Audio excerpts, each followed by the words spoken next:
Okay, everybody ready? All right. Good morning, everyone. This is a regularly scheduled.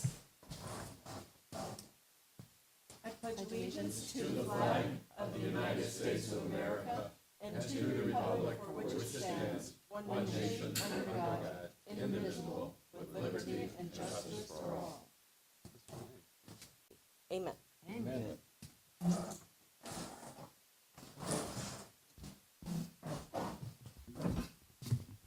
Okay, first item on the agenda is an approval of minutes. Oh my goodness, these microphones are just marvelous. By Jane and seconded by Don. Is there any discussion? Just a technical correction. Sure. They have my name is spelled wrong throughout the minutes. Okay. So we'll just note to the minute taker how to spell Jim. I think they want to just confirm if those names were correct. One was Samir, and Samir's here today, I think. So that Yes, was yes. correct. And I think the Drew Waiting, I think that name also was correct, from what I recall. Thank you, Patrick. Okay, is there any objection to the public comment is closed? This sunshine law refresher, we're taking that off. I think is everybody clear on the sunshine law? Good, okay. Next item is public hearings. The first one.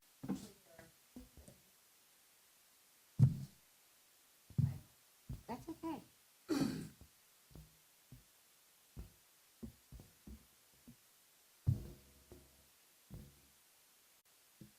I fell for that one the first time I was on the LPA. I brought chocolate for a year or 2 years or something.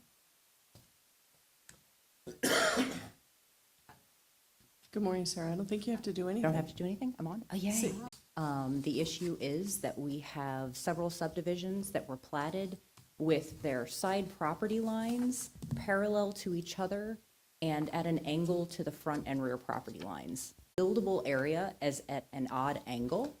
The request was to provide an option for people to be able to build rectangular homes on these lots.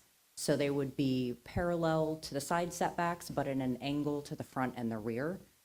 Based on one of the items that was mentioned in addition to the angled buildable area is that the lot width is actually less than the lot width that appears along the front and the rear right of lot, just because of the angle that it's measured at. So this was the language that we are looking at potentially utilizing. Patrick, regular home, so one with 90-degree angles at the corners to encroach up to 8 feet in the front and 8 feet in the rear. So they would encroach in the front on one side and in the rear on the opposite side. I was originally proposing, and the way I was trying to accomplish ensuring that the opposite side of the encroachment wasn't sort of filled in at a later date, that the principal structure may encroach into the front or rear setback on either side of the midpoint, but no more than 8 feet, but must offset that encroachment on the other side of the midpoint by compensating area equivalent to the, but I think that his more directly gets at that and ensures that at later dates, somebody doesn't say, well, I could just go ahead and build in that other side. I could just go ahead and bring the house forward a little bit more. Mentioned was regarding the width of the lots. I didn't include any modifications to the side setbacks for these parcels because this is really based on the shape, less wide and 10 more than 75 feet wide. But if the LPA were interested in including language that lots, say, less than 50 feet or something could have a side setback of 5 feet, that might be okay. I just don't think that it's appropriate to apply it specifically to parallelogram lots because we're giving them a special treatment based on the shape of the lot rather than the width of the lot. I agree. Excuse me, Sarah? I mean, if the Miramar lot of the street example here on the front is pretty much like all of the other streets, are they pretty much like this, where there aren't any really big lots on those streets? There aren't any, but in quite a few neighborhoods, they've combined lots and I they've, see. you know, Okay. I see. done things like Correct. cut in half and added on to, things like that. I see, So, yes. That, I know that that's true. I did not include a definition. I kind of struggled with that when I was working on the language. I do have a potential definition up there, a four-sided parcel that has substantially parallel front and rear lot lines and substantially parallel side lot lines, which are not at a right angle to the front and rear lot lines. I think that's pretty straightforward. I think it's not bad, because I looked up the definition yesterday, and some of those definitions were horrible. Oh, yeah, they get Yeah. real ugly. So, Yeah, that, I think it's pretty clear. Okay, great. Yeah.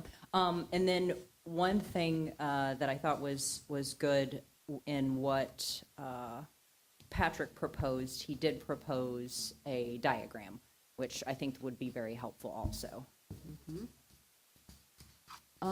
So I'm looking at input on the proposed language, the proposed definition, and whether you think staff should consider looking at setbacks for lots that are smaller than whatever size being decreased further than 7.5 feet. Because I know in the past, we did have 5 feet for certain size Okay, lots. well, let's deal with that. Okay. Doug? I think that Patrick's solution here resolves the question of building a rectangular structure like you would on a rectangular 90-degree corner lot. And I do not think that there's any relief on side setbacks is necessary the way he has it shown here, which I think is an excellent solution to this problem. Don? Just one question. What are the typical widths on those lots? Are they typically 40 or 50? Most of them, I believe, are 50. I did not print off any specific ones, and Miramar is on here entirely too small. I believe they're in the 50 range. So Okay. that means they're an actual width of like 46 feet. Yeah, so you'd have 35 feet of build width. and I believe that, I had asked the question from the outbound folks, and maybe we can let Samir address that, but I asked him, how many 40-foot lots are you guys aware of that we have? And it was a handful, and I think I would have been a little more concerned if we had a lot of these 40-foot lots, and maybe we need to address this right now. If we just have a handful, my question would be, why do we just have a handful? And did the buyers buy them knowingly? You know what I mean? The other question is I lost my train of thought I'll come back to me. We'll come back to you. Side setback. Patrick, you have anything to add? No, I played around with the language yesterday, just to try to put a little clarity, came up with a diagram. I think it addresses people using modular homes or standard construction for rectangle boxes. And I think it's consistent with what the folks at Outbound were proposing. I remembered, what were the old setbacks on those lots? The houses that are now having to be 5? They are all 5 feet now? Yeah, that's what I was thinking. Well, did Samir? Now, you know what? You're going to get a demerit too. You will have to stay after. Hold on, we'll let you talk in just a minute. Go ahead, Don. Nah, so I was just going to say that's where I'm at on it. I mean, I would be willing to consider a reduced side setback to, again, build back the way they were. Yeah, I think you want it, my wife, I think you have, what our goal here is to cut down on the amount of variances and get the permitting process done quickly. If we don't address the side setbacks, I think we're gonna be bogged down again with people coming here asking Agreed. for the same thing over and over and over, and we'll be like, oh yeah. So Yeah. we have an opportunity here to meet halfway in the middle, or Certainly, at least eliminate as many variant processes as we can. And again, it's the way they were built. If they were already with 5-foot setbacks, it seems to me like that's, wouldn't be unreasonable. and I think for the side setback, I agree with what Sarah mentioned, that we have to address those comprehensively, not just necessarily with parallelogram lots. But I would like to know, give a little context as to when were they 5 feet? When did that change? How many units are being affected? Because, you know, that was my question is, if we can point to the fact that back in 97, they were 5-foot setbacks, I think that gives a lot of support to going back to 5 feet. But if they've been 7.5 forever, and someone takes advantage of a smaller setback, but his neighbor went in knowing that he had 15 feet of separation, we've got to consider that also. So I do believe that there previously was, I think it was 10% of the lot width not less than 5 feet. I don't know at what date that changed. Okay. Jim, do you have any comment on that? Yeah, I think that the language in the diagram dealing with the rectangular lots is a good solution. And I also think that in order to move things along, like Scott said, that we ought to consider grandfathering into the existing setback on whatever the particular lot has. I'd like to comment, if I could. So, Um, sorry. I think, isn't the idea of the setbacks on the sides is to allow space for possible emergency vehicles, fire trucks, whatever, and 12 feet is kind of the minimum. Now, if we reduce the setback to its, I guess, historical 5 foot, would that still require a 15-foot separation between buildings, or could they be 10 foot? Because part of that separation too is like fire code. You don't want buildings too close together. But You if know they're what, let's- existing, Let's wait a second and open the public hearing. Let's hear go ahead, Sarah. I was going to say, I know that several of you said to grandfather the old, that becomes very complicated. No. So as long as we Right. don't say Yeah. anything like that in the code, because staff Correct. will never be able to know that. Correct, correct, yeah. Okay, so we'll open the public comment. Samir, come on, get it all out of your system now. Good morning. Good First of all, morning. thank you very much for Nice to considering see this you. proposal. My name is Samir. I work with a builder called Homebound. We were the original proposers of this sort of setback change. First of all, really appreciate the relief in the front and the back. I think that's a great starting point. I guess our concern is, as Sarah pointed out, the effective buildable width on a 50-foot parallelogram lot is about 45 feet. If you take the 7.5 from either side, you get to 30 feet. We did a landscape study of all of these sort of semi-custom builders on the island, and ourselves included. There are very few home plans, if any, that would that have a width of 30 feet. So effectively, while we are putting these homeowners in a position to build a 30-foot wide lot, we're also forcing them to building potentially a custom home, which leads to significant cost overruns, time overruns, and permitting challenges. You know, furthermore, I understand that there is a formal variance process that would, you know, for some of these lots, we're talking about 3-4 inches, 5 inches, 6 inches on either side. I'm happy, I love seeing everybody every morning, but I'm happy to come here every LPA meeting and apply for a 6-inch variance on behalf of my clients. But again, that leads to more cost for them, more time for you. So after the last LPA meeting, we went out there with a tape, and toward the back half of Fairweather, there are 10-foot setbacks, if that, 10-foot spaces in between the homes down Fairweather, if that. And Jane, you can speak to that, you live yes, down there. I, So I'm not sure how we word this, how we codify this, or if we put it subject to the administrative variance process, but something that is, our ask is something that's sort of efficient for things that are less than a foot on either side, that we can get our clients through and avoid wasting your guys' time. Excuse me one second. So LPA members, normally we don't allow back and forth with members, but I think that Samir could offer some good info. Does anyone object to questions? Okay, then I'm going to ask you a question. Yes, ma'am. Are you really talking about inches? Yes, ma'am. So I can use 2 clients as an example. Okay. That we have on Fairweather. One's at 209, one's at 224. Okay. I think one of them, if the buildable footprint's 30.9. 209 and 204 is at the front end of the street? 224, closer. Yeah, okay, sort of in the middle of the street. okay. And each one of those, we're looking at less than a foot on either side. I think it's about 39. We're looking at about 15 to 18 inches in total, so 9 on either side.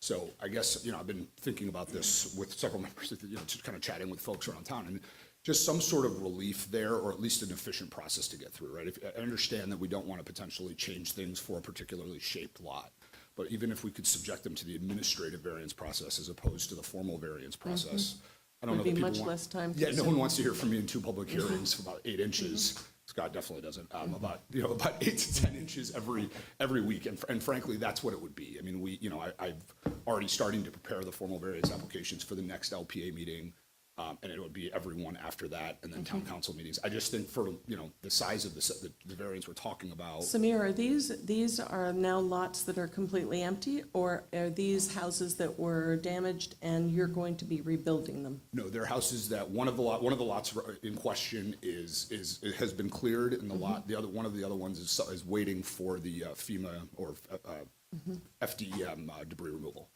So both lots will be Let me cleared. ask one more question. Sarah, so, part of the variance criteria is a de minimis, is this as little as possible that you could give someone for relief? So would you consider if there was a provision for administrative variance, would you consider less than 12 inches, very minimal amount, or how would you feel about that?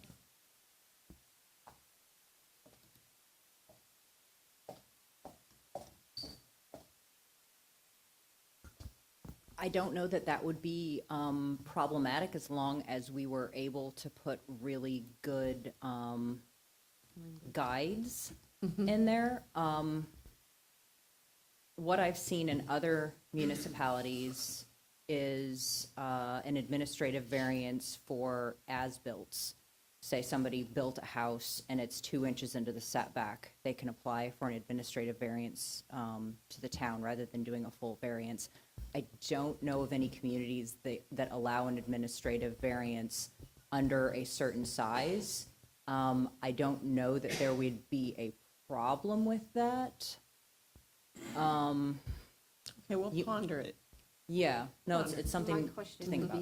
be Do you have a question? yeah, with Jane, that- for Samir or for for Sarah? Sarah. So Hold on one if you second. did that. Is there anybody else who wishes to give public comment in this issue? No one? Okay, I'm gonna still leave it open though, Samir, in case we have another question for you. Oh, and Jason does. Okay, so my question is, if you used that idea of what was existing, now that these houses are gone, would they have to have a survey before, or how? My thought is, we do not want to say as existing. Okay. We want to apply this to, grandfathering. yeah, or grandfathering. We want to say this is a whole new thing because here's the people- rule. Yeah, here's the rule. This is what it is, because we constantly have people coming in and saying, this is what I had before. It's very difficult for staff to come up with accurate information and know if that's correct. So as long as we can say this is what we would allow, here's the set amount. And I think that you can make that set amount because most of these houses are gone. You're really setting the precedent for the future. Do you want everybody to have narrow setbacks? If that's what you want, okay, but that's what you're gonna get going forward. Everybody's going to have the minimum setback. Nobody's gonna say, well, I'll leave that on the table. Excuse me. Well, but I think that there are neighborhoods that were designed with To be that way. so that it really only affects this many, 100, 150 houses, I agree. But the point is, it's a design style so that everything isn't all the same. And so, in my opinion, it gives a little bit of variance from, the, I don't know that it's gonna be noticeable, like a street view noticeability, but it will be on a smaller scale. I'm just saying, if you allow a 5-foot setback, that's what you're going to get. If you allow people to get an administrative 6-inch variance on each side, that's what you're gonna get. So, So we may as well be changing it. yeah, so what I you're mean, saying. decide what you want and ask for that, rather than saying, you can build what you had. Also, that puts people who didn't have at a disadvantage. Say they had a little house on a big lot. Are we saying only little houses go on that big lot now? I mean, so I think that we want it to be, you and the council need to decide, you know, what is appropriate? How much distance do you need to see between these houses? Don, what was your comment? I was just gonna say, if you give administrative leeway for, it's just more staff time. I mean, again, it's more That's true, time for too. staff to review, to look at it, so I'm in favor of a rule. Pick it 10%, 5-foot minimum. On parallelogram lots, it's 6 feet, whatever we want to do. I think we ought to just set a hard and fast rule. But again, say the same thing I always say, let people build back, get out of the way. And if, I don't think 5 foot is unreasonable for those streets and those houses. That's kind of the way they were, or less before, with some of the structures and carports or whatever else they had. So to me, 5 foot is not unreasonable. I'll tell you, I live Patrick, on wait, two of Jane, these. hold on, Patrick. I agree with Don. It sounds like those streets and those lots historically had 5 feet as setback, so I would support it for those. I just, you know, let's be careful not to make it 5 feet blanket across the island. Why wouldn't you? I Well- mean, I think that's the problem. So, you know, what if my house was down and I said, okay, you know, I want 5 feet setbacks now? I'm it's- with Doug over here. I don't want to fool with the side setbacks. But I understand the issue that Samir is proposing and what he's here, but I don't want to fool with them. So would you be in favor of seeing something along the lines of what was previously in the code as, under a certain width, 10% of the lot width, Minimum not 5 less feet. than 5 feet? But do we know that these parallelogram lots and streets had 5-foot setbacks? So I would be comfortable if we knew historically it was 5 feet. And it would just apply to these. But I don't know that we, That's what he said. but I don't know that we want to give an advantage based on a lot shape, because that's really what we're doing. We're saying if you're at a weird angle, you get something different than everybody else if you were a straight lot that was 45 feet wide. Well, what's the difference between the angled lot versus the straight lot? Not really anything, except your front setback says, or your front lot line says it's 50 feet, and the straight lot says it's 45 feet. So you're sort of giving an advantage to this shape of lot, which is why I wanted to stay away from it. So I think it really needs to be based on the lot width. Personally, to be fair to everyone.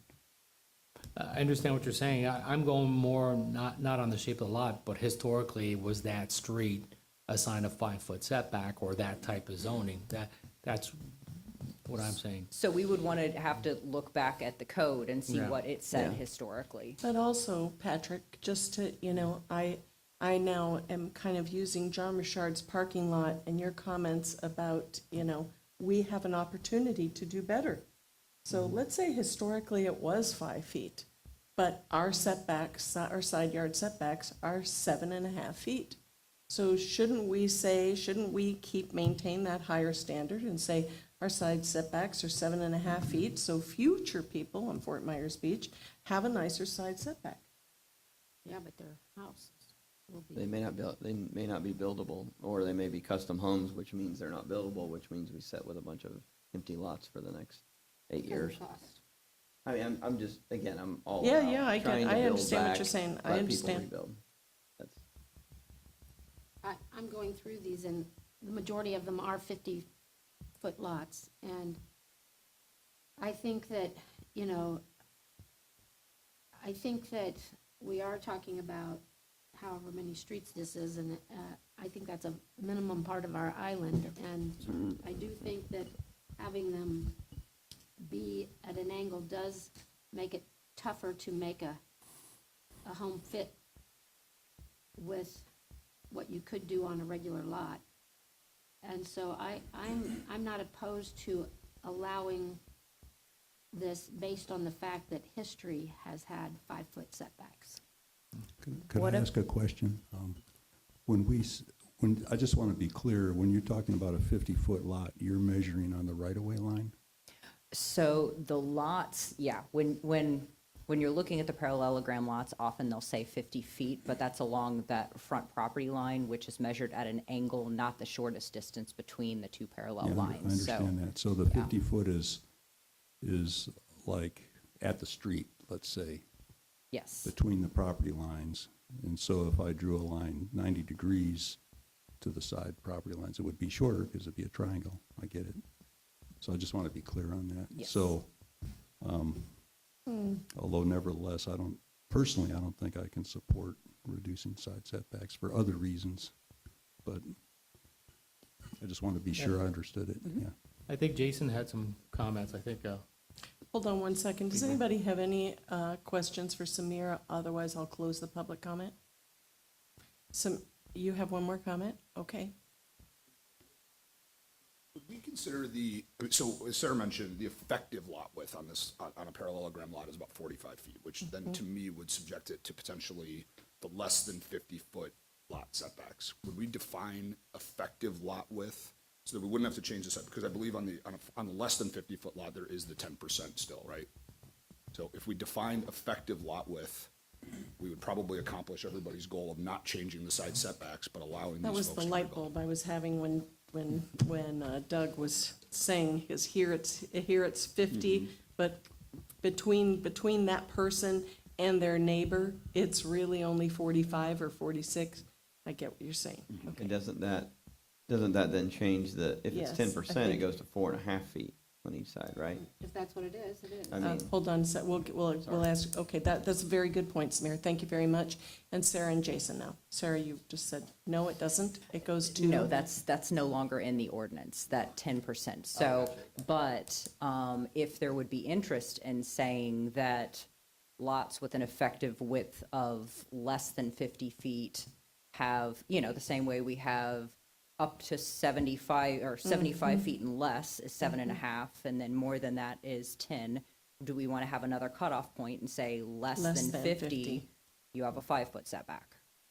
I mean, that would be an option, and, some of those very narrow lots. But how does would- it help these lots, because they are listed as 50? Because that's not their effective Because width. their If we effective actually width measured, isn't that- You see, so look, we define it as effective width. yeah. look. So if we measured, This is 50, but this is not their 50. effective. Correct. Okay, thank you very much. yeah, and we could do something so that we could make it work for all shaped lots, because we do have some oddly shaped lots. Say the effective width at the setback line, so that, everybody in a pie-shaped lot doesn't say, oh, look, right here at the street, I'm less than 50 feet. If you're at the 25 mark line, you are 50 feet, then, you got your typical 7.5. Jason, I like how do you feel about this? Because this seems like a very nice compromise. So I'm not sort of genetically opposed to a reduced, Genetically opposed? deep down in my soul, in my very being. Your DNA. I'm not opposed to the idea. Am I still on here? It's hard to You tell. are, Okay. you're good. So And you yes, are Jason Smalley with Community I Development, for the record. apologize. That's Yes. okay. Jason Smalley, Community Development. What I wanted to bring forward was actually two issues, and I'm going to rely on my experience down in Marco for one of these. So my question is, if we talk about 5-foot side yard setbacks, what are we going to do, and how are we going to limit the stairs, the equipment, especially pool equipment, that's going to end up propagating in those side yards? And the problem becomes, if you have two people with 10-foot setbacks and they have pool equipment which is not required to be elevated, for instance, like machinery or electrical serving the house, you're going to end up with approximately 3 to 4 feet of protrusion with those pool heaters or pool equipment into those side yard setbacks, further restricting the side yards. Plus, that area generally and especially on smaller lots, should be used for stormwater. And the more you allow to go into that area, the more you're impinging on the stormwater or putting it right at the lip of where your swales should be. My Well, experience. couldn't there be a provision that said no encroachments within that? That is exactly the point I was going to get to, is if you decide that 5 feet is something that you would like to see happen on these lots, I would highly recommend that you limit the ability for the electricals and mechanicals to be on the ground in those areas. And perhaps even might be a benefit to specifically state that those areas should first and foremost be used for stormwater if that's the way that they were designed. On the small lots, you've got to use every possible inch along the boundaries of these lots that you can, unless they're developing retention or detention ponds, which is going to eat into a lot of the buildable area of the lot. So just something to think about as we discuss the more minimum 5-foot setbacks, if that's on the table. One other thing I wanted to bring up, it was when we talk about the design that Patrick has so helpfully put together, my only real question is, nothing in the code language that we have technically limits somebody coming back after the fact and deciding to fill in that compensating area. I don't know if that was the intent of the design, but I fully see somebody coming back and saying, well, I'd like to recover that 200 or 300 square feet from my Florida room in the rear, or decide that they would like to do some sort of architectural embellishment to the single-family home in that area that has been designated as compensating area. So just another thing perhaps to think about. Is it really 200 square foot? I think collectively, we talked about last time that it would be in about the 200 to 300 square foot range that they would be leaving on the table by designing these houses as rectangles on these parallelogram lots. I'm open to taking a look, maybe that's 150 or 200 square feet total. But again, is the intent here to have these houses just shifted? Because at the end of the day, it's very easy for this owner or the next owner to just come in and utilize that area. And there's nothing in here really to stop us.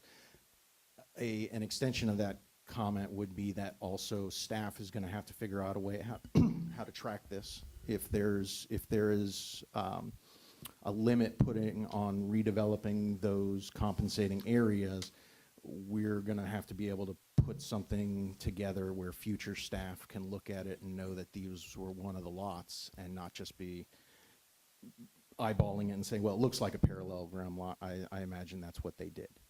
So it is going to take a little bit of staff time and a little ingenuity on our side to be able to track these going forward. Just to put that out there. Is it not, they could encroach 10 feet anyway, right? Technically with a porch. They could put a front porch in that area. Yeah, they could put a front porch in that area. They're limited still as how close they can get to the front.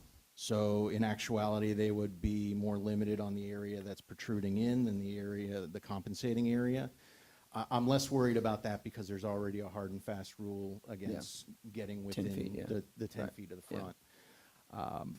But I still have the question about what do we do with the compensating area? Is it no-go land? Is it intended to be allowed to be rebuilt at a later time? That's, I think, from staff's perspective, how we would look at it. My intent when I drafted that was, it was for principal structures. So Right. again, you could have an encroachment with a porch or whatever, but the intent was, no, if you're gonna go for a custom home, follow the existing rules. If you're gonna go with a box, either modular or some kind of standard box, then we're providing relief.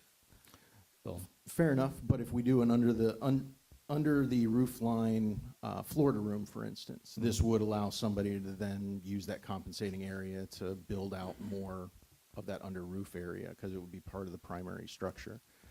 So we're still left with an issue of what stops somebody coming back a year from now and doing that, and is the intent to even stop them later down the road reutilizing that compensating area. And I take your point. If they wanted to build a custom home, they would have spent the money and built the custom home to begin with. But if we give them the modular design and they only have to customize a couple hundred square feet, doesn't seem like much of a limiting factor in and of itself. and I'd be happy to hear if you've got proposed language, but I would say, yes, it should remain open, for lack of a better word. Okay. Yeah. We might think about adding just something to that effect, another statement in there stating that the intent is to leave that area open, if that's what is The decided by intent LPA. is, okay. Thank you, Jason. Were there any other Questions questions? for Jason? Anyone? Thank you. Okay, thank you very much. Anita, I have more of a comment when it comes to side setbacks. Yep, I think, we're hearing from staff of we're gonna have to look how we define effective width, all that stuff. I get a feeling that most people are open to the idea of staff taking that back looking at the issue and making sure we don't have any unintended circumstances, and we wordsmith this correctly and bring it back to us. I would just be a little weary about doing something on the fly here and coming up with language that is not optimum at this time. I think giving staff a little time to wordsmith it and think about it would be a good thing. Okay, so I'm just gonna say what my thoughts are here, and you all tell me if you agree or you don't agree. So Sarah, we're gonna look at the effective lot width of less than 50, and that setback being 5. And I think that should exclude any other components, any structural, any kind of electrical, no pool equipment, no encroachment into that 5-foot setback. And Jason's asking that we say specifically identify that area for stormwater, which I think is another good idea. Does anybody disagree with that? I wouldn't confuse setbacks and stormwater regulations. I think an encroachment into a setback is understood. When you're dealing with stormwater regulations, two separate things, I wouldn't They combine them. have to meet those anyway, Yeah. so. Okay, Yeah. okay. All right. So Sarah, you wanted to know, let me just get your your questions here. So the code language is, I personally liked Patrick's proposed code language for 34-269. Did you feel comfortable with that? Yes, okay. So, all right, so then I think we've taken care of this for you. So the proposed code language, unless anyone disagrees, will be Patrick's section 34-269, like Doug proposed earlier. And please take that exhibit that I hand drew and put it in CAD. And then specifically note that the intent of that additional space is meant to be left open. And the effective lot width less than 50 can go to 5 feet. So that would apply to any shape. And specifically stating that there would be no encroachments into that 5 feet. Are we all on board with all of that? Yes? Yes. Okay, there you go, Sarah. Wait. Well, But you know what? I think I'm on board, but I think we can address the parallelogram issue, not the side lots, but the front and back measurements today, and bring that to vote, and let staff come back with the side setback issue. Okay, go ahead. Yeah, I would agree with that. I think, I like everything except I think missed we it. need to look at the setbacks because I think there's other issues that they need to check into and make sure that 10 feet between, possibility of 10 feet between two, say, wood frame buildings is acceptable, especially with roof overhangs. And like if you have a hip roof with a soffit, so they're gonna be, they could get like within 6 feet of each other. That might be, I don't know for sure, but it might be an issue. I'm just raising that. Patrick, you want to move something on the front setback? I'll make a motion to approve the proposed language that I provided to the LPA with a cleaned up diagram that would be inserted in there for the front and rear setback measurements for parallelogram lots. And with regards to side setbacks, no action today, and you guys will come back to us with more detail. I'll second. Just for discussion to move this forward, you think it's necessary for them to bring that back to us, or can they bring back that discussion to the council? Can they just move this on to the council to move this forward? So I if, think we could. I'd be comfortable with it moving on to the council. So if you decide that the effective width issue less than 50 works, and it doesn't present any hazard as Doug has raised about, hip roofs and whatever encroaching too far. And, I mean, if you're comfortable with the language, I think it could move forward. Don't you all? I agree. I agree. Does that need to be in the, Well, no, it just would have to, we would just have to, I think the motion needs to take away this comes back to us part. Okay. So I You want to will withdraw amend. you want to draw, or I amend, will okay. amend my motion to remove any mention of the site setbacks. And or I should think it we could stay? maybe address that through a separate motion. Perfect. Yeah, okay. There you go. Okay, so the motion is relative to the front setbacks with the language proposed and the diagram. There's a motion and a second. Is there any other discussion on this? All in favor? Aye. Aye. Anyone opposed? Okay, that motion carries unanimously. Now let's have a motion on the side setbacks. I think before we make a motion on that, Doug had some concerns with regards to going to 5 feet, Yep, if that's an issue. Throughout Lee County, throughout Collier County, they allow 5 feet as setbacks for almost every major subdivision. And you can even go extremely close with overhangs and eaves. And the fire code just says that you have to fireproof those when they're within a certain distance. So going to 5 feet is not an issue from a fire code standpoint. Okay. So I'd be happy to make a motion thank you, Patrick. for staff to look at creating a definition of effective width and to come up with some language where lots are less than 50 feet from an effective width standpoint, people can, that we change the setback to 5 feet. Specifically stating that no encroachments? And specifically stating that no encroachments for mechanicals, porches, et cetera. And staff can craft that language, doesn't have to bring it back to us, and can bring that straight to council. I'll second that. There's a motion and a second on the side setbacks. Is everyone clear on that? Staff clear on it? Any other discussion? All those in favor say aye. Aye. Aye. Anyone opposed? The motion carries unanimously.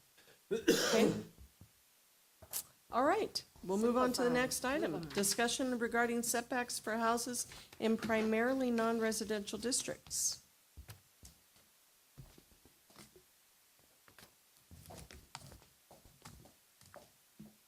Patrick, thank you for your work on that. Yes, thank you. Yes. Good morning. Am I on? Good morning, Sarah. Can you hear me? Okay. It's No, I can't Closer. hear No? you. Hello? There you Okay, go. here we go. Good morning, Sarah Probst, Community Development. So this is a topic that came up fairly recently. We noticed, I mean, it's always been in the code, residential structures can be built in any zoning district. There are certain zoning districts that, this is not the correct.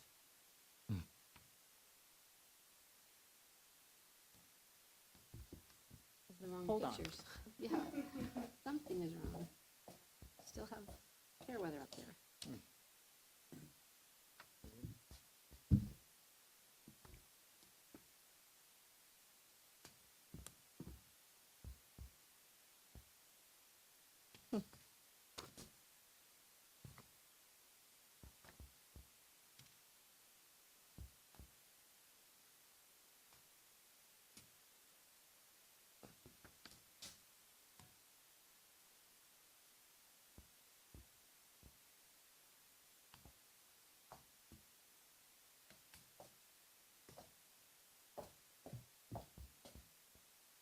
My apologies. Okay, so residential structures can be built in any district. There are several districts that have required build-to lines. So typically we see in RS and RC, where we see our standard neighborhoods, there's a 25-foot front setback and a 7.5 or a 10-foot side setback, 20 or 25-foot rear setback. In the downtown Santini and Commercial Boulevard zoning districts, there's a build-to line of 0 to 10 feet from the street property line. This doesn't give us any flexibility on where that house can be. It has to be between 0 and 10 feet to the property line unless you're requesting a variance. The Commercial Resort District has a minimum front setback of 10 feet. However, that's a setback. So you can go further back with that one. It's the build-to lines that really cause a problem. But in the commercial resort, there's also a 20-foot side yard setback that doesn't have any variability from it. There are a couple districts that do allow RM, for example. If you're building a residential single-family or two-family, you can have your typical side yard setback in the RM district. But the CR doesn't allow that. So the issue with this is on a standard size lot, it might be really difficult to build a house that is between 0 and 10 feet to the front property line. Not saying it's not doable. There are good ways to build houses up to that front property line. They're very cute. You see them in cities all the time. One of the differences is a lot of cities have alleys. We don't have that. A lot of cities have on-street parking. A lot of the neighborhoods don't have that. So it could be complicated to design a house. Of course, you could always pull a house all the way up, have parking completely underneath. It wouldn't really be an issue. But also, is that the design you want? Do you want a house all the way up to the street, and then you have a garage right at the street? So there are some issues with this that we wanted to bring up, because not everybody is going to necessarily want to build this way. No So- guest parking then? No guest parking. Well, I mean, if you just had it all open underneath, that would be fine also. Everyone could just park under the house or behind the house, or, you know, if you have a really big lot, there are lots of things you can do. But on a 50, 60, 75-foot lot, it's going to be kind of difficult to do what you need to do. So there are two options. There are two options that I'm proposing. You can either leave it alone. That's not an option that I'm presenting, although you can just choose to ignore it. The other option would be to amend the code so that RS and RC zoning dimensions apply for all of the lots. If you're building a single-family or two-family home, no matter which district you're in, you just use the RC or the RS setbacks. The other option would be to allow flexibility regarding those dimensional setbacks. Say if somebody bought in the downtown and they really wanted that 5-foot setback from the street, that was the design they were going for, and they had an idea, okay, we wouldn't prevent that. They could apply that, but they would have to apply all of the downtown dimensions. They couldn't pick and choose. I want to have the downtown front setback and they couldn't choose. They would have to say, I'm using all downtown or all RS and RC. That's my thought. So if you wanted to amend the code so that all homes being built had the RS and RC setbacks, so the pro would be that you could develop it like a standard lot. You know, any home builder could come in and put a house into these districts. Some of the cons, like I said, is that somebody may have purchased that lot with the intent of using that setback, using those dimensional requirements.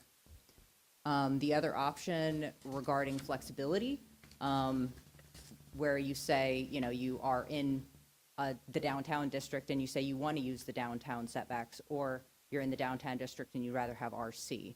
The pros would be that you would allow the property owner to choose what they want to do. So if they had a design in mind, they could apply it. One of the cons might be that you would have homes that didn't really fit into the fabric of the commercial area, if it's a commercial area. But as we know, there are a lot of houses in some of these commercially zoned areas. So it could look odd, but it would also probably look about like what we have already. It wouldn't be too different from what we're already seeing, because it seems like all of these codes were sort of applied in different variations. So I'm curious what you think about this issue, how you think staff should move forward. I like the house on the right the best. I agree. I agree. The house on the left is just boring. Well, and I have these because the house on the right is a downtown zoning district house. And it's a cool house. Yeah, and I love this style when it can be done properly. One of the problems is if you have a narrow lot, it may be difficult to accommodate this. Or it might just not end up looking like this because That's a you're not shame. allowed to build at grade. Sarah, You know, what we I had a see. bunch of questions when I was reviewing that yesterday. So first of all, I'm trying to understand what the need is. Okay, where's this coming from? Have you guys had multiple people come in? Can we have specific examples? Again, when we talked about the parallelogram lots, we were told there's 150 lots. Okay, we need to address this. Okay, this, I tried to look at some aerials yesterday, trying to picture what used to be there, what wasn't there. And even in driving in this morning, come down the bridge and looking at what I know that is, you know, downtown, and most of it is all businesses. I can't picture where those homes are. Can I pull up Yeah. the zoning map real quick? Yeah, that'd be great. Okay. There are some rentals that were. Yeah, and the point being though is if it's very limited, I think the intent was to create a more urban downtown feel. And the idea was, yes, there are existing homes that may not conform to that, but as we redevelop, as we're doing now, we could bring that into conformity and consistent with what we envision being the design. The other thing is, if you look at the exhibit that you gave us, the house to the right, there was a setback associated with a driveway. So another option that we could look at is keeping the downtown setbacks or build-to lines with the exception of giving an allowance for a driveway and allowing that building to be set back a little further where the driveway is. So with the downtown district, so a lot of what we would be looking at is the properties on the beach side there. The there's ones that houses tend to in be on the there. second tier of roadways when you've got Oh, two layers. Yes. That's right. And so some of those are Okay. along beach access points and, you know, maybe on corners of beach access and another road. It's so- that Avenue E, Avenue, all of Alva, that. and Yeah, yes, all those exactly. little roads that we Yep. don't think about. Nope. You know, and the houses, if they're supposed to be up to the street, if the lot's big enough, it's not a problem. There is a way to build and you can park around, you know, you could build a magnificent motor court. So there are options, but it's really the small lots that you just end up very limited on. But typically, the small lots would have an advantage in using the build-to, because it could get a lot closer. If they use the RSRC, they're gonna be building back further and really limiting their footprint. So that's why I would rather keep the urban design, the build-to, and making an exception for the driveway portion of it, where then that would allow them to maybe set back that portion of the house further. But if you have a fairly narrow lot and you're allowing them to have, they have to be built up to the property line for, you know, 20 feet, because they don't have a big lot to build on. And then the other half, so you end up with a narrow thing and then a wider thing. Yeah, so the concern is that not everyone is going to be able to accommodate the urban design. Not everyone wants that urban design. You know, some people want to have a front yard. Some people, especially if you're at a beach access point, you don't want your door right at the road. I agree with you. I do like urban design in the right situations, but is this the right situation? And that's why I'm bringing it forward, because we're seeing where people have 0 to 5 feet setbacks, and the standard design of houses just doesn't work very well. And also what you have at the street is not a pedestrian feeling. You have a big Especially in open there. space. Yeah, exactly. You know, like if the house is built up, you just have an open space. But my next question to the is, do we have specific examples? Well, I've Because got one. I'm thinking of, you know, again, these small lots where now if we apply our SRC, we're going 25-20. Well, and And that that's really why I squeezes them. think that the option could be there. Like, do you want to use this downtown design, or do you want to use a more residential design? I've got an example for you. What was, I don't even know what it's called now, what was Houston Studios way back, across from what used to be Domino's, then Charles Metter, and now Century 21 on that street, across, and so it's built in tight, and there isn't a lot of parking space anywhere, and it had commercial and residential use mixed. And then the next lot over was the Bird of Paradise rental. But those are, that Houston Studios, what was Armando's, Yep. that's gonna be a tough rebuild.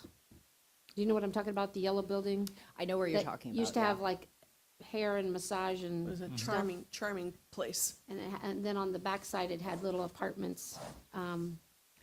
And I can pull up LIPA and we can look at some of these lots more closely if we're interested in doing that. I think that might be a good idea. Sarah, you know what? You need John's microphone over by you. You need a microphone, that way you don't have to, can that move?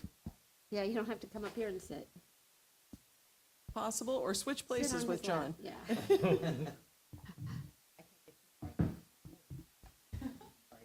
No, that's fine. Put him back in the back. Oh, he is going. Well, you didn't have to go over in the detention area, John. Okay, you go. well, Lawyer's table. I can The understand. lawyer's table, The what? the lawyer's table. It comes with the profession. Yeah. Yeah. That's right. Used to it. Feeling of my.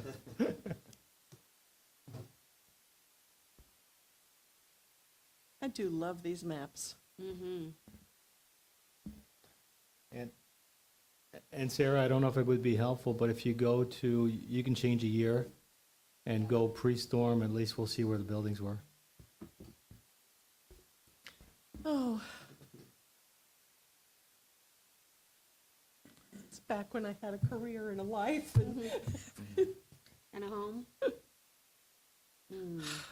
I feel ya. I know you do. I'm so excited to have my RV. I'm back on island, and I feel like I have luxury. It's wonderful.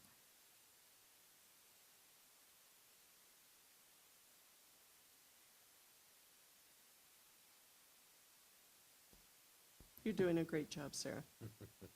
We're putting you on the spot.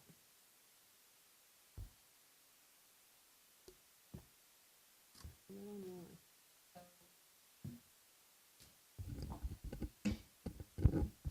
Let's look at, for example, these lots. These are these lovely parallelogram lots, but they are in the downtown zoning district. So, What this street is is that? Or That's what? Miramar. Oh, that's Miramar, okay. So, do I need to zoom in a little more? Oh, that's Miramar, because that's, So, in these types of instances, if you didn't have space to park in front of the house, I mean, the houses are all going to be raised at this point, so yeah, you could push it all the way up to the street and everyone could just park underneath the home. That is a reasonable way to do it. However, like on these deeper lots that, you know, have the option to push back, you may choose to do that rather than pushing it all the way up to the front setback, like this one is pushed all the way up to the front setback. See if we can see what that design actually looks like. That's 80 Avenue E. It's not there anymore. Oh, No, that's, will it show us an old picture? It was It might. uninhabitable. Will it show us an old picture?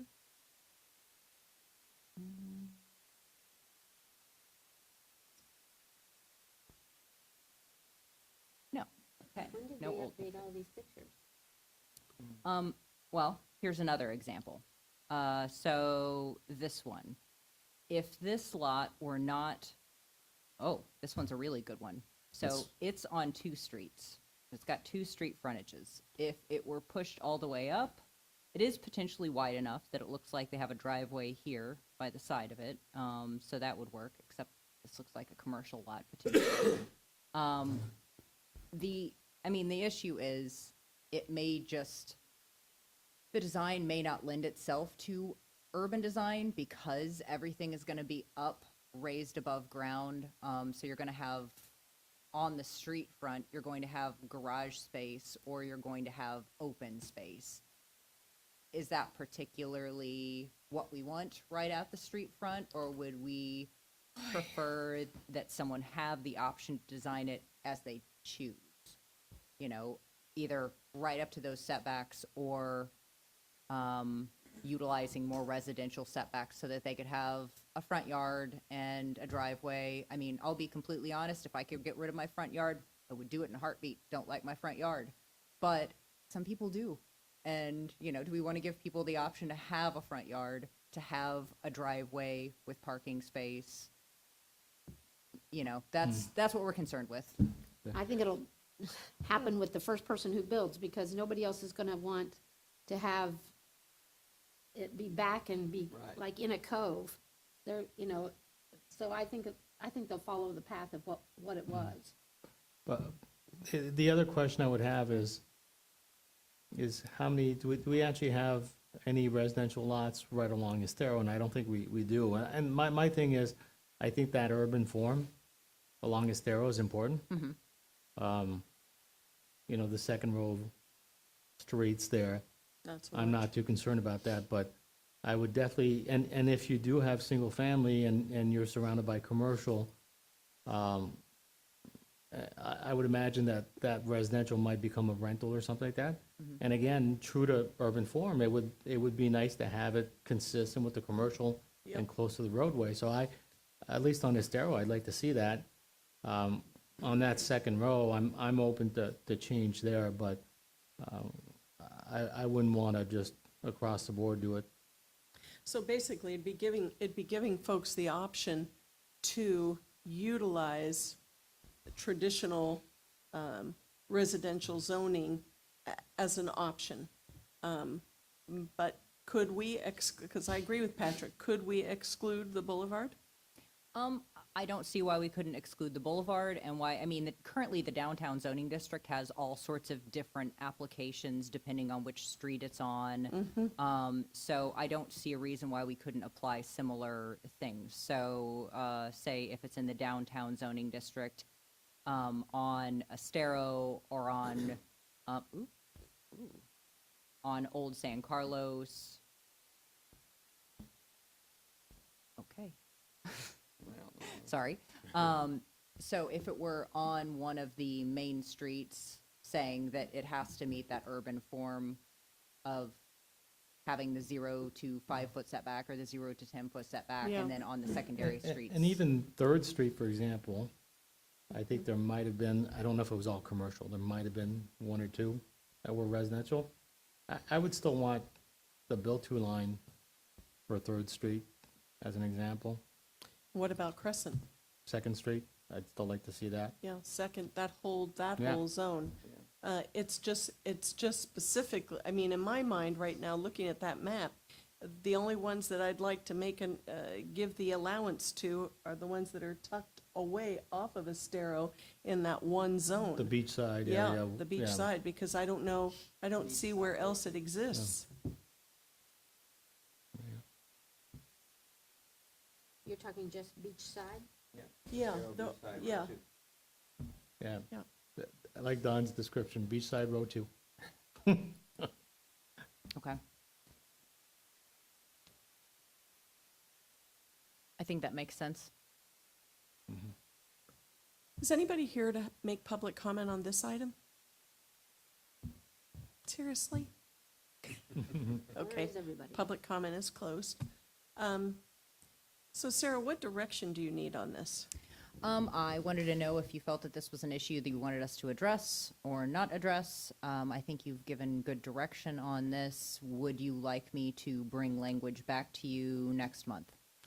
So that the second row beach side can utilize conventional residential if they chose. Yes. Yes. Yes. Everyone agree? Yes. Yes. Great. Thank you Okay. so much. That's your, They have the option of both. Yes. yeah, they have the option of both. Okay.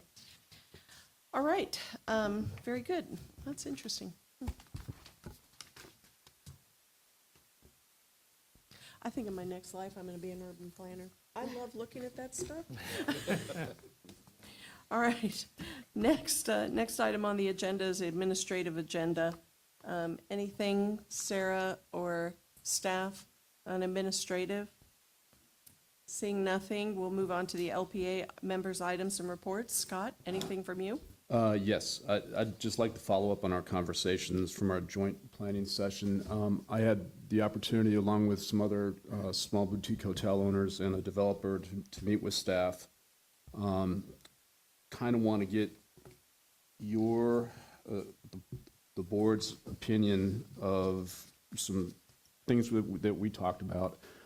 It seemed like when we were there, every time we had, for instance, like this guy's lot, my lot, it was always, nope, can't build there, can't do that, because of this, because of that. And it pretty much, I think everyone in the room, if they wanted to build back, would have to get a CPD. I mean, that's the only way. So we kicked around some ideas, want to get y'all's feedback. Number one of our biggest restrictions is parking. And the way the code's written, we can't have backup parking. So want to get your ideas that if we could have less parking restrictions. Other thing is height restriction. It seemed like if we could get an extra story or an additional 10 feet, several people could build back. The other one was the setbacks. For instance, I've got 20-foot side setback as well as 2 streets I'm dealing with. So one of the proposals was, instead of using setbacks, why don't we just use the ratio of the building as compared to the lot? For example, downtown, 85, you can use up to 85% of your lot to build on. In other areas, 75%. Is that right, Sarah? I'm sorry? You agree with that, Sarah? I think that I would need to understand it a little bit better. So let's say you have a 10,000 square foot lot. You could build, your footprint could be 8,500 square feet. And you can move the setbacks around, maybe have some boundaries. Hey, you can't be 0 on the street or whatever, but you can fit that box into your lot. And then other areas of the island, call it 75%. I don't know if you've got, if that's codifiable, I don't know if that's a word, but is that something that, Would the floor area ratio also apply? So you're saying that your initial footprint would be 85% of your lot, or whatever number is chosen, and then you essentially multiply that by the number of floors. Is that Right. correct? Okay. So, so what's going on now is whatever your FAR is, you can never get to it with the way things are written. It's virtually impossible with parking, with setbacks, everything else. It's and the height restrictions.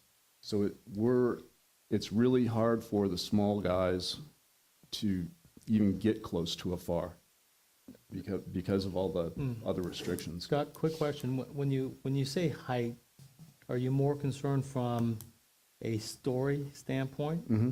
Extra So floor. not an increase, let's say it's 30 or 40 feet, depending where you are, from a measure from BFE to whatever midpoint of the roof or whatever we use. It's more of how many stories you're allowed. Yes. Okay, and I had that on my list also, and I'll follow up on that. Within the box. It Yeah. goes back to the box theory. Yeah, Right. and I agree with you, Scott, that when we had our joint meeting with council, what I heard was council did not want to change the comp plan and the FAR and the comp plan. But we did talk about well, what about the parking under the buildings? And what about how we calculate the stories? Because again, we allow 30 feet in that box from BFE to where we measure, but you might only be able to put one story there. And again, it does make sense. So I had that on my list also of, if we give the opportunity for people, and again, I think the concern was we don't want to grant something by right and just automatically people can get it, but at least from an FAR standpoint, I think we can change the land development code without changing the comp plan, where people can come in and ask for the FAR to be calculated in such a way where it excludes parking under the building. And when you think about it, guys, we're going to have some of these places where they're going to have to be 18 feet up in the air. Yeah. You could put 2 levels of parking in there, and that starts taking care of our parking issue on this island. But if we now tell these folks that, no, those are going to count as stories, do you think we're going to get that parking? No. No. So again, I think we want to give that flexibility where people can present their case, and again, it's going to be based on the merit of each individual case, but including parking under a building for FAR is not consistent with the way things are done in most jurisdictions. And I think we can create a little flexibility there without changing our comp plan. And same thing, stories, if they're not habitable stories or they're not used for commercial purposes, I don't think parking should be counted as a story. It should be, from your BFE moving up. And I think we can provide flexibility in the LDC where people can request that measurement. Don't change your comp plan. Anything else? And I think as a give back, it's always, it seemed like the way we were talking and the way the direction was going, is if somebody wants something, then they have to give something back. Well, a lot of these lots, I can't really give, what can I give? But I can give buffers, I can give, a standardized Key West design. We can do things like that. Stormwater management, maybe tie something into a 40-year bond or something. So those are the kind of things we can do. I can't give a beach access. Scott, I think this whole discussion about giving back, what do I get for this? I think that's a really dangerous conversation to have. I don't like it. I don't like hearing the council members say, what am I gonna get for giving you this? That's just, what we should be saying is, what do we want in the town of Fort Right. Myers Beach? What do we want to see? Of course we want boutique hotels. Of course we want different things. But I guess I have a question. To me, it seems like the clearest path forward for your property or for another, and I don't know, I know a lot of smaller properties are for sale, but those smaller properties, it seems to me that the clearest path forward is a CPD. So you could say, here's what I've got and here's what I want. I know there's cost, but you then have an ability to craft your project as opposed to us or the council trying to come up with a blanket that fits. Because quite honestly, with all due respect, what makes a boutique hotel your boutique, is the Neptune Inn a boutique hotel? Is the Sandpiper? Where do we draw the line for this? And why are we going to give benefits to that particular type of development over something else? Is it because, we got a lot from Margaritaville? That, No, a bigger. this is not a Margaritaville No, conversation. No, but you know what I Valdi. mean? It's that But get thing. the way it's written right now, Anita, the only way any of these guys are going to be able to build back is through a CPD. Right. And I'd like to make it easier for them, again, because I want to see these hotels come back. It's not a Margaritaville issue, but what's going to happen is we're not going to be able to build back. Most hotels, the number's 100, so you're not going to see any new hotels built under 100 rooms. It's going to be big, big, big stuff. And if that's what the island wants, that's fine. I don't personally want that, and having conversations with numerous residents, they don't want to see that either. Yeah. So what I'm struggling with and asking for help from all of us is, what can we do to make it easier, process-wise, maybe expedite CPD? I don't know. So I'm kicking around some, What does an expedited CPD look like? I don't know. But So is it not the cost of a CPD, it's the time frame of a CPD? it's both. Well, Anita, I also think that there are big differences between 25 units and under and 100 units and larger. I mean, The same thing that is a 5,000 square foot Well, house or a but- 1,500 square foot but house? we're saying that we don't want all the same. So if we want those little boutiques to come back, we have to give them a way to get here without bankrupting them to get there. But there is a path, Jane, and I think that's what I'm trying to understand. I mean, maybe maybe I'm seeing this wrong. I'm not in the situation, but if in the case of a CPD, you have the ability to come forward with a unique plan, asking for all kinds of things that the council then and the LPA has an ability to see the whole picture, your picture, not your picture and Matanzas picture, because they're different. They impact the areas, the neighborhoods, they're all different. That's the nature of the boutique hotel. So, you raise a good question. Let's say you want to be flipping ground in December. How do we make that possible for you? I don't know. I don't know. That's impossible, because I got to get anything on this side of Estero, I got to get a DEP permit. So, I Okay, mean, so maybe it's looking at the process of how could the process be speeded up for you to eliminate those encumbrances? I don't know. I just Scott, looking at all these properties, to me they're all different, Right, they are. and that's the beauty of them. And so how do we treat them the same? I don't see a path forward on that, but you know what? I'll shut up now and let you all say something. Sarah, do you have a open mind for that? So I do tend to agree that CPD is the easiest way to get there.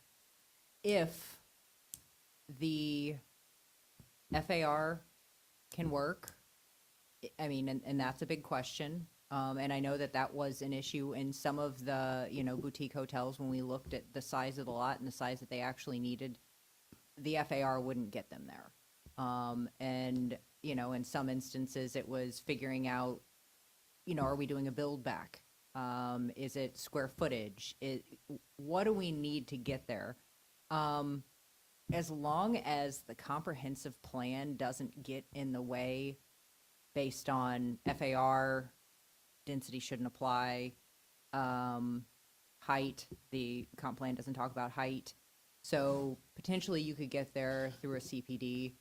That is more time, that is more money, but if you can get exactly what you're looking for, I do think that it will potentially be easier than trying to wrangle everybody to fit under the same sort of umbrella of regulations, because as we were having the meeting and the discussion, some people it was the parking, some people it was the setback, some people it was the stormwater. So, there were so many, there were just a host of Different issues issues. that applied that were, this one had this problem and this one had this problem. And if you can, and unfortunately, I think the CPD is the simplest way individually. I just don't know how you can get everybody sort of in the same boat to move forward at the same time, to get regulations that are broad enough to meet all of the issues that you're running into. But with the CPD, that does have to be done on an individual basis. So that puts the onus on the individual owner, the cost, the finding the architect and the engineer, and, if they need an But they're going to do attorney. that anyway for their project. True. they just wouldn't need them as intensively as they would need them with a CPD, potentially. So you're gonna be asking more of your team when you go through the CPD process, but you do get more also because you can get the design you want. You can get exactly what you need, and you can ask for exactly what you need. You know, if your issue is the parking, you know, how do you design the parking to make it work for your site? How do you get to the number of rooms that you need for your site? And then, you know, sort of providing that logic to LPA and town council. I think that is the easiest way individually. And the visualization of that, I mean, you know, just when you say a Key West, I mean, I can visualize what you could do there, and it could be charming, absolutely charming. And so that impact of your presentation could be the yes, as opposed to, but that's not necessarily what somebody else can do. Go ahead. Just a quick Don? question. Are there 3 things, 5 things? You know, I heard Scott say 2 or 3 things that seem like, I mean, it seems like parking, seems like height, right? But parking gets you height, I think, right? If you designate the first floor Parking does give as you height. parking, you get the height. So if we address the I'm just trying to figure out, are there Well, 2 you or get 3? the story, Yeah, you don't my- get the height. Yeah, my concern is not a personal concern, is what I heard from council, okay? Council doesn't want to change a regulation that would automatically benefit someone without them coming in Yep. and pleading their case. And so that's my concern, and I've done the same thing I think you're doing, Scott, is how can we change things without giving something by right to someone and still benefit folks? And I think I'm running into what Sarah is saying, is it's everything, it's case by case, it's so, there's not one blanket. And if you change code to here, it might benefit a small mom and pop, but it's also gonna benefit the bigger resort, and it's gonna be an automatic, increase in their property rights. I don't know. Did you guys come up with, like Don was asking, 2 or 3? That Well- might actually, So just like we did with the smaller lots, residential lots, we came up with a definition of the hotel being under 50 rooms, and that can change. And lot size under, what we say, a third of an acre? 15, what is it now, 15,000? We can get that, I think so. Yeah. I do not recall off the top of my head. I apologize. that's okay. So we're talking around 15,000, maximum 15,000 square foot lot, and a resort under 50 rooms. Now, we can lower that, of course. That's, and then whatever is benefited, it doesn't go over those thresholds, right? You can't take a 40-room resort and make it 80 or 90 rooms. I mean, that's not the goal here. It's the goal is, you know, keep the little guy alive. But I think the biggest, a couple issues were parking, the height, and the setbacks. And getting into a reasonable FAR. I mean, those are the big 4. So, and does that address, like, we had a list of, I don't know what it was it 15 or 20 mom and pops? Did you look at that and say, we could address 15 of these or 10 of these with these 3 issues? Or, you know, if we made these 3 changes? That's what I'm trying to get, is like, what can we, you know, where could we get, you know, 75%? So here would be my concern, if we're saying we're just going to, across the board, decrease parking. On an individual basis, when you do a CPD, if you say we want to decrease our parking because we have access to X lot, or Correct. we're this close to this other place and we've made a deal with them, and this is where our visitors have always parked, or, you know, you have sort of something that you can offer as this. But if we across the board were to say, if you're a boutique hotel, you don't have to offer any parking. And I'm not say saying you're that. saying that, but then. Your first floor is parking, I think is what we're saying. Well, but on those really small lots, you don't get the number of spaces you think you're going to get because of the design of the lot. Figuring out how you get the cars in there and out of there. Right. You know, you're losing a lot of space to drive aisles and turnarounds and things like that. And you have to have structure Right. over it. So it's much easier to do on an individual basis. If you were to say across the board, these boutique hotels only have to provide 10% of their parking, and I know that's not what you're saying, but Scott might be fine, you know, because of where his hotel is located, but so-and-so down the street not offering parking, where do those people park? Sarah, You know, are they just gonna park on the street? So, go ahead. On the parking issue, I would challenge this town to think a little bigger, a little more comprehensively. We have a bunch of businesses that we're short on parking, and I can see where they're all gonna wanna rebuild, and some of these are well-established names that we all wanna see come back. And if they all come back with the same parking or less parking because they need to go a little bigger, we don't improve the conditions. And I think, you know, there's opportunities, and I think I've mentioned this example of Punta Gorda. They're downtown, they eliminated all parking requirements, but the city built a parking Garage. lot. And there are many ways where you can do public-private partnerships with the businesses, with Lee County. There's still FEMA money out there. I was talking with Commissioner Wayne, and he was telling me that with Hurricane Sandy, they got 50 billion up there. And we've gotten 1 billion. And there's still money out there. We've got to come up with the projects, and we have to go sell those projects and get that money. But let's not restrict ourselves. Let's say we love this idea of what Punta Gorda did of eliminating parking requirements for those businesses, but we need a parking garage. And where we're going to find that money and build that parking garage. And there's also opportunities with private entities that want to build a garage where you could do a public-private partnership and they get compensated for building it or something. There's a way things can get offset. But yeah, let's not just look at it myopically and let's see how we could do something that really addresses the issue. And- I'm curious about the Punta Gorda garage. Was there a proximity there? Was it? Yeah, it was within a certain area. Okay. Yeah. I think another thing that we could insist upon is a concierge service for the hotels from the airport, so that people don't have to bring cars if they bicycle or whatever, or are in a walking district. It would eliminate so much that, you know, it would save them the cost of renting a car and get the people here, they'll stay here and they'll walk. You know, Jane, I had this conversation with someone else. The way that those sort of transportation things work is if the county and the state change their plan, and instead of having 2 lanes coming onto the beach, one of those lanes is trolley or bus or concierge services or whatnot. But right now, the current designation, the current view of that project, the FDOT project, is 2 lanes are coming onto the beach, 1 lane is going off.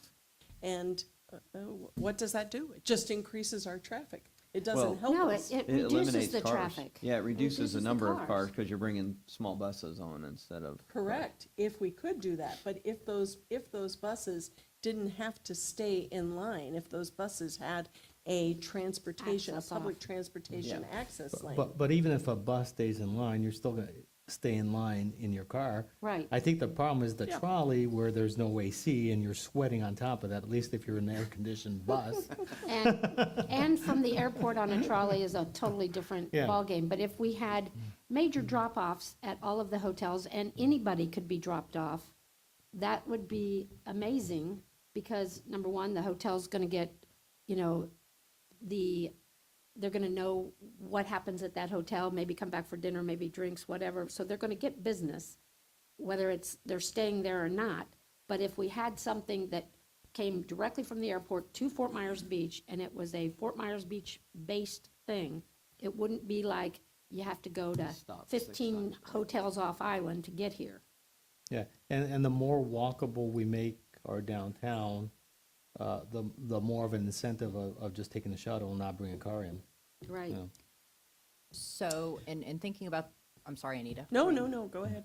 In thinking about the options that you were throwing out, I mean, I know how Naples' system works. They have several parking garages. You don't provide your own parking in the downtown area. I mean, you can count one or two, but you're paying initially for parking in those garages. So up front, you just have a fee that you pay, and you don't have to provide it on your own property. Yeah. Another option would be to buy into the trolley program, where you're helping to fund this trolley, and maybe you don't have to provide as many parking spaces through this project. I mean, the problem would be that we would have to know that we are building a garage and that we are going to have a trolley option when we approve these types of developments, and say, you don't have to provide as much parking because you're going to buy into the trolley system and you're going to be able to provide parking at X parking lot or parking garage. I think we need to encourage city council town council to start looking at that now. Again, we understand that our tax base has been decimated at this point.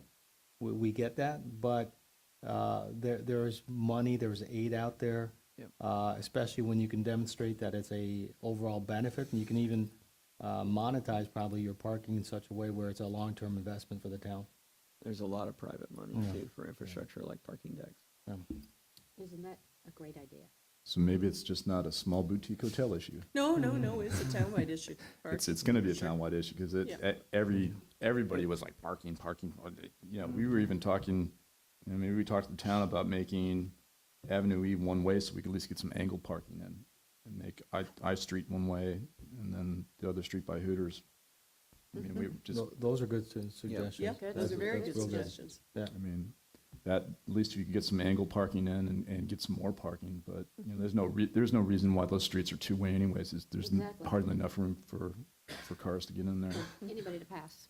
So, but those are some of the ideas we're kicking around.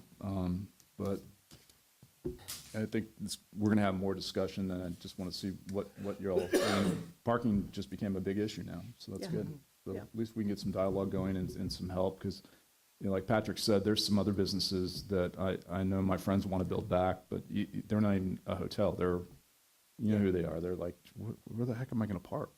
So, I mean, big issues, and that, you know, it just slows down the rebuild process. If we can get some of these issues solved quickly, then I think we can build back quicker, and, you know, it'll solve a lot of problems for people.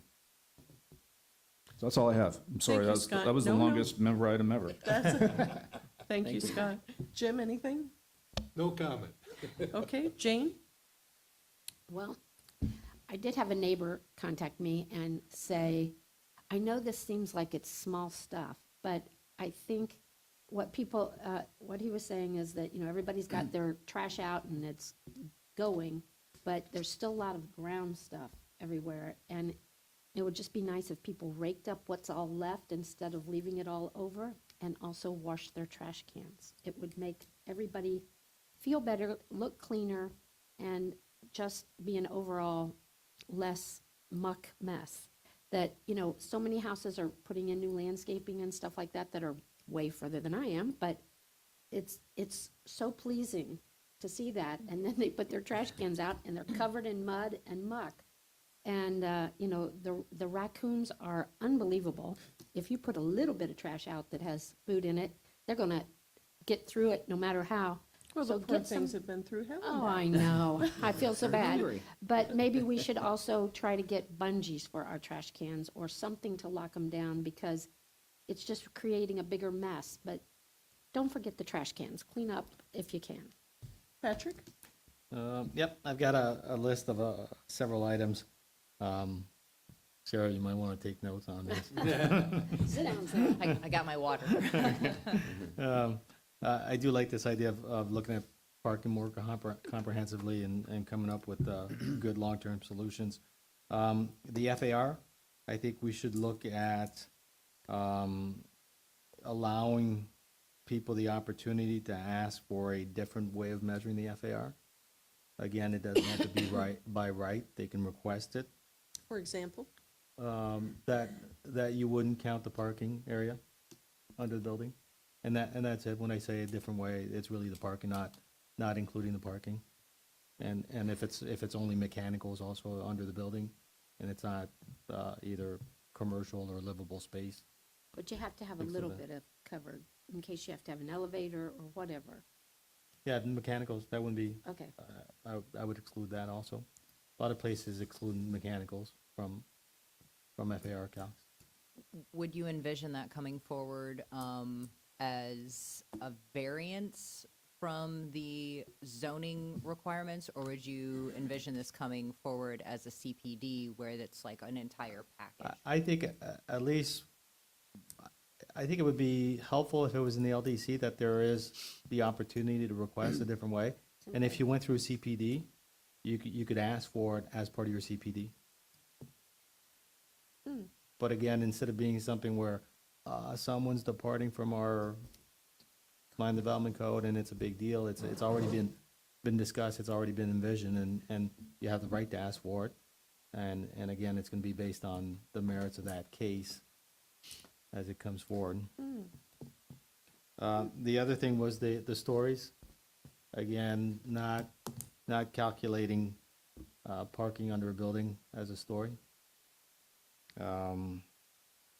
Then another item that's been brought up to me by a few owners is that apparently we used to have a section of the code that allowed for architectural embellishments to be excluded from height calculations, and at one point that was taken away.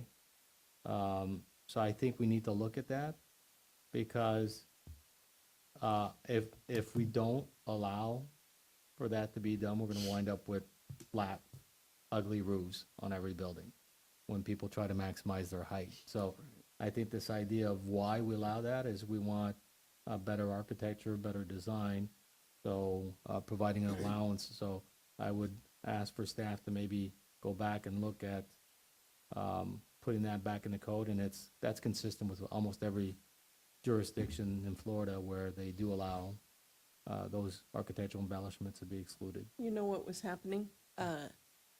Turrets and little cupolas and whatever were becoming rooms. Okay. That's what was happening. So it was becoming habitable space, these Yeah. architectural embellishments. People were building very gigantic roofs, and you only counted to the eave. Correct. That was the height. And then they were building up, 20 feet. And then there was this big open space with these windows out to the ocean. And they were like, oh, this is just for storage, with an elevator and a staircase up to it. So that's what we were running into. And these additional massive roof features did add to the height. They added to the massive feel of the house, but they didn't count. So we were trying to figure out how to resolve that issue. We recognize, yes, that there should be some ability to do that within range. We were just Yeah. too often seeing people building things that were Yeah. not what they said they were. If you guys can look at that, and I'm sure there's ways we can limit it, because again, to me, that's, we don't want to throw the baby out with the bathwater, because we have a few bad actors. I think it's a benefit. Oh, I think for it the was town. more than a few, Patrick. Okay. But Surely there's a way around it. Yeah, though, there's right? got to be a Yeah, way we can exactly. limit that Yeah. somehow, yeah. And then, the last thing I had here is, I've gone back and looked at our code for some of the redevelopment zones. I think we've got some pretty good architectural guidelines. But I think comprehensively, we should go back and look at what are the commercial architectural guidelines that we have. Do they need to be changed? Do they need to be upgraded? And do we even want to consider guidelines versus regulations? But I think at one point, if we want a certain look and feel to the island, they need to be that's an regulations. important element to have. So, again, that would be more of an assignment for staff to go back, look at what we have, how it could be changed, how much is gonna be prescriptive versus, encouraged. So that's what I had. Thanks.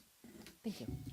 Before we move on with that, I really would like, there's just been a lot of talk about calculating from the base flood as opposed to parking, and I think it would be important for us, the sooner the better, to discuss this and move it on to the council, because it's gonna impact Scott, it's gonna impact a lot of people for especially in the commercial redevelopment. So, that would be great if we could talk about that before we, it's important. Don, Agree, that's important. Yeah, Thank you. it's That's all I had. So. Doug? Thank you. On your note, looking at the height and the stories, what is the LPA's general direction with that? I mean, okay, so the way it's currently done, you count a story below flood if I think it's more than 6 feet. It's It's counted more as a than story. 6 feet? Yes, which everybody is more than 6 feet. Right. So, Especially now. and if you're gonna be 6 feet, you might as well build it up, to 10 feet and then have a garage underneath.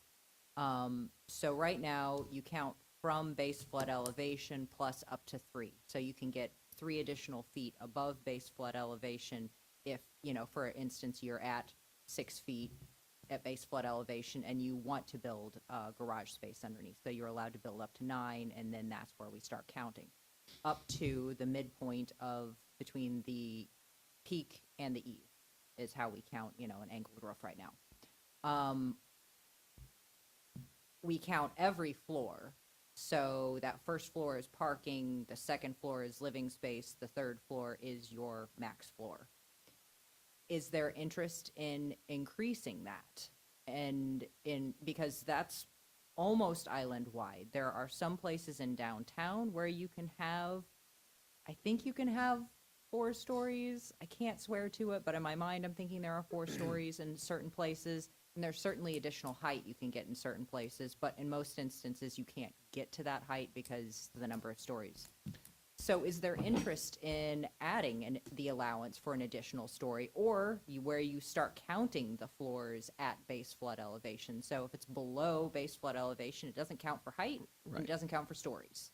That would be my view. Yeah, correct. That's If what it's I below would BFE, suggest. Yeah. Would that also be for residential structures? Because you would end up with houses an additional story above what is currently allowed. So you'd end up with 3 stories over parking.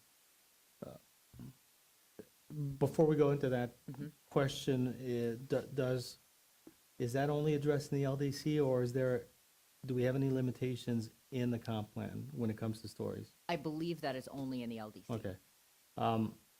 Well, I'll just address the residential. And again, I think that's got to be something that we discuss as a group, and we come to an agreement. We may have different opinions, but right now, it's never made sense to me that we tell someone they've got 30 feet of height, measured from BFE to midpoint of the roof. That tells me I can fit 3 stories in there. But no, we also calculate stories. You can still have the same box, but you're only allowed to put 2 stories in there. Doesn't make sense. Just, I don't like the logical incongruence. Because it's illogical. That's it. Right. Yeah, I don't like that inconsistency. So personally, I would definitely be open to looking at allowing that additional story. But not the height. No increase in height. Height, yeah. Just, yeah, right. Because if you can put an extra floor in your box, As long as you don't go over the height. yeah, I really don't care. I mean, yeah, you can have, If you could you can have keep the same 7-foot box. ceilings, right? Yeah. I mean, if you wanted. Yeah. And if you want to put 15-foot ceilings, then you're gonna have 2 You're gonna have stories. If 2. you want to do Right. 10-foot stories and a flat roof, you can do 3. Okay. We'll have a lot of those. James, yeah, you said trash. Okay. I am going to ask you all, I brought up to the staff earlier before the meeting started, my item is to talk about a summer schedule. I won't be here in June. I likely won't be here in August. Normally, they take a break in July. Yeah, July, I'm sorry, July and August. And so my suggestion, I don't know what your summer plans are, but my suggestion to Sarah was to look and see if we had 2 meetings in June, could we not have a meeting in August? And then we have July and August cleared, and which gives staff time to do what they're gonna do, but I don't know what you all think about that. It's up to you. Maybe it's workable, but I'd be very interested to see how many applications we're gonna have and Yeah, how. there's gonna be I 3. really don't want to back up people and slow No, no, people no, from me either. redeveloping. So I think the idea is, if we anticipate that we're gonna have a lot of applications and people need to get the hearing, I really don't want to impede any progress. So I would favor, let's keep doing the meetings, and some of us might miss, a meeting here and virtual. there. Yeah, Or come in virtual. come in Like I virtual. did on the Yep. one. Yep. Yeah. I feel Okay, the so same. you know what? I'm taking that off. Forget what I said. Let's move forward and yeah, if somebody's gone and we have to do a virtual meeting because Patrick's right, we don't want to impede the schedule of anybody's progress. Okay, I didn't have anything else to bring forward. Next item is community development items. Anything? Yes, Oh, gentlemen, Jason yes. and Eli And, have. and John, I skipped you. Did you have any items? Okay. Sit in the corner.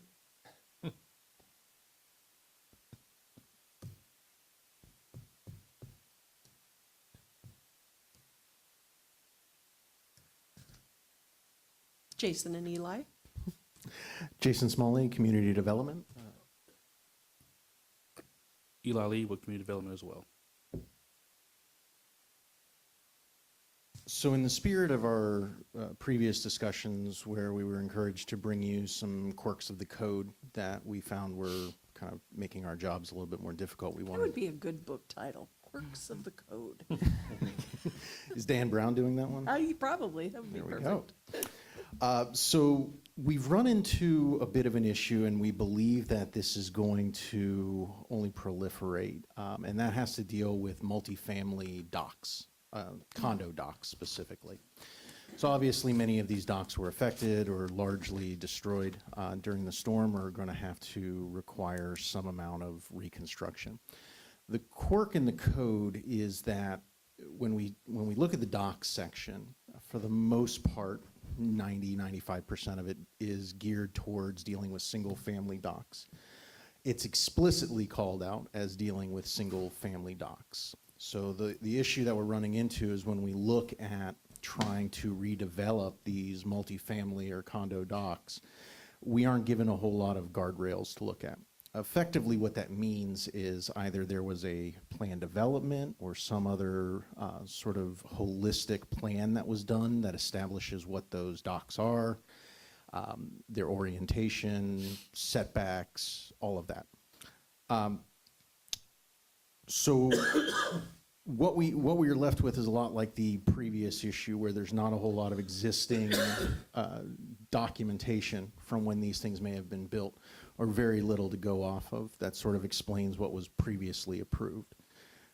We feel that we can defer to the design as they are, as they existed. We can look back at aerials, we can look back at previously approved plans, even though they may not be the original plans, and get a good feel for what existed prior to the storm and what could be rebuilt. I think the bigger issue here is the process in the code explicitly directs us to Chapter 10 or the development order process.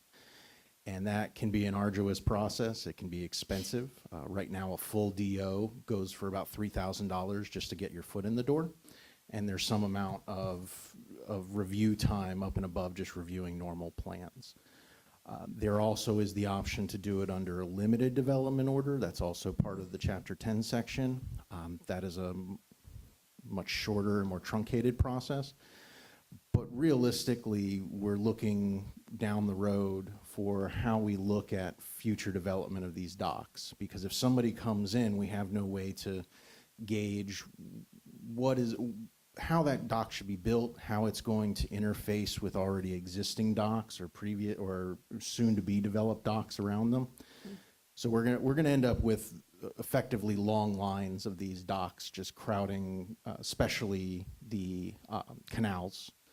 We have a little bit of leeway, or excuse me, a little bit of guidance when dealing with open water docks. They do give some dimensional standards there, but very little, not in the way that we have in single families. So realistically, what we're trying to say is most of these docks are going to be built under the direction of the Corps of Engineers. They're going to submit, the applicants are going to submit their dock designs to Corps of Engineers, and because we don't have any real standards in our own codes to dictate how these things are going to be developed, we're going to rely on basically Corps of Engineers to stamp these plans, and they have effectively the final say on how these docks are developed. So just something to bring up to you. We as staff right now are sort of obligated to use the development process, the DO process, and we wanted to make sure that y'all were up to date as far as how this is going to play out with individual condo ownership looking to redevelop, and what process and costs they're going to be going through to do it under today's codes.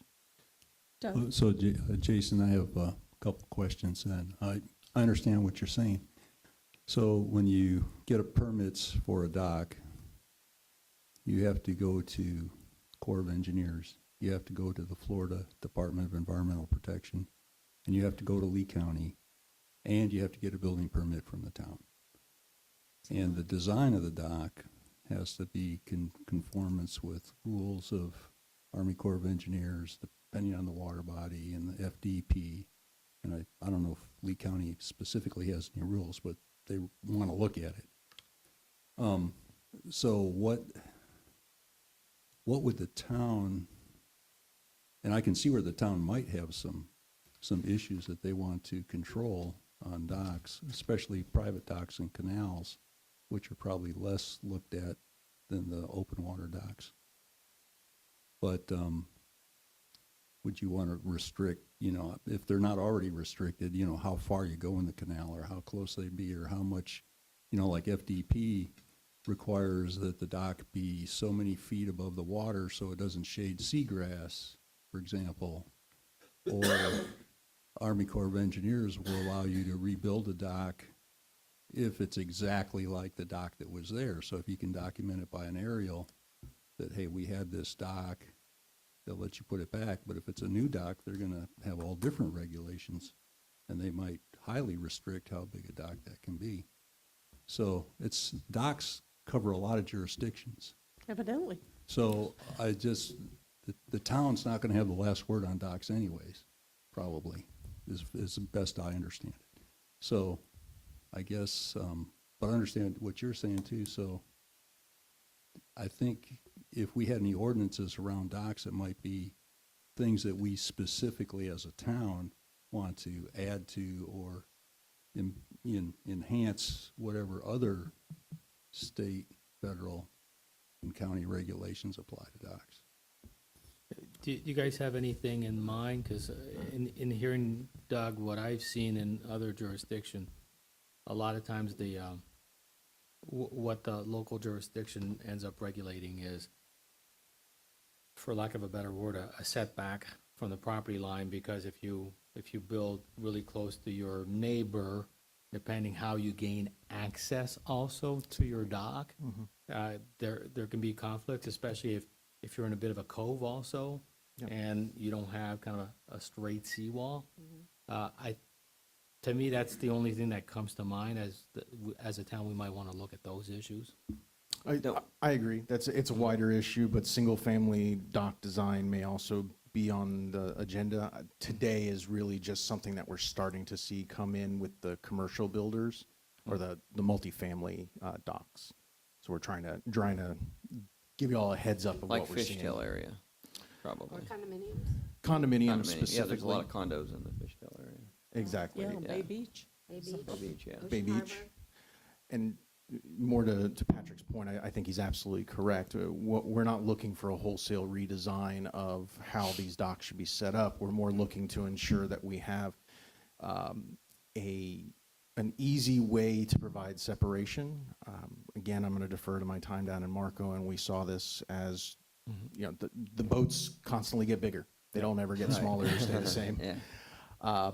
So it's a race to the bottom. Everybody gets a new boat, and now they're trying to squeeze it into the same exact area. So it may be beneficial for everybody to look at not only the condo docks, but the single-family docks, because usually, well, let me not say usually, the way I'm reading the code, it seems to be that the intention was that most of these projects would be done under a CPD or a larger wide-scale design, where we would have a chance to look at their design and critique that.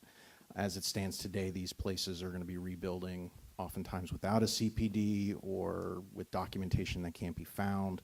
So we're left in a bit of a lurch in how we sort of control those separation issues. We've obviously got it for single-family homes. We just don't have it for the condo rebuilds. I like the LDO idea for a rebuild. Obviously, if it's a whole new commercial build, maybe the DO makes more sense. So, but I think I'd be happy for you guys to look into that and propose stuff.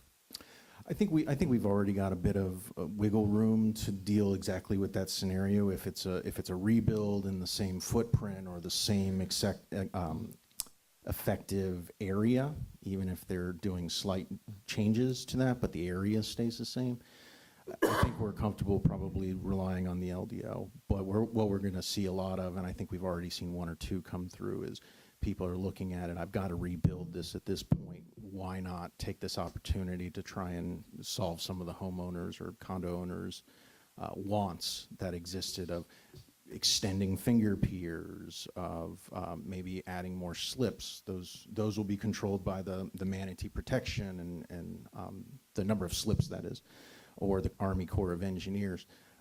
But when we get to an issue of, well, we want to extend our finger piers out a little further, if I'm looking at a single-family home, those piers are going to be limited in 3 feet in width, just enough to relatively safely get out there and get to your boat.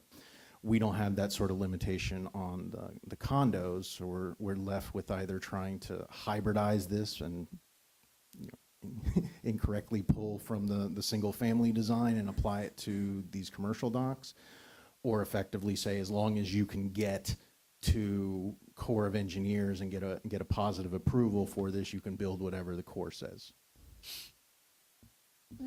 So what do you want us to tell you?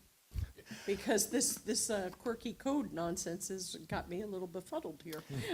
I think we just kind of wanted to express why we're going to be doing certain things. Got it. So when you hear of $3,000 in costs, This is a heads up. This is really a heads up and an Got it. opportunity to explain what we're running into, give you an opportunity to think And why. about future Yeah. code language, Yeah. and perhaps explain to anybody who's upset about it why we're doing what we're doing, and it's not intended to smack them on the wrist. Excellent. Thank you.